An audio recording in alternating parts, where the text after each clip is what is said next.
Ladies and gentlemen, this match has ended with set scores of 24-26, 25-20, 25-23, 22-25, and 15-11. The victory for the Zeus Coffee Thunderpants! Paano mo in-approach yung game to play at your best? Siguro po kasi kaming lahat ng teammates ko, hindi namin, I mean like, tinatak lang namin sa isip namin na ganun nga, crowd favorites ng game line, pero hindi po dapat kami na maapektuhan nun. Kaya nilaban lang namin and hindi naman po kami nagpadala sa crowd eh. Kami po yung nasa loob yung lumalaban.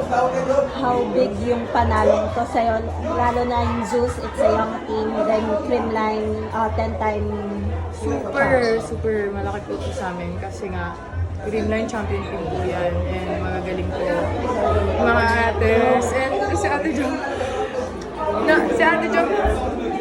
laking bagay po sa amin yan itong game na to and mga teammates ko as in gadgets talaga sa amin lahat.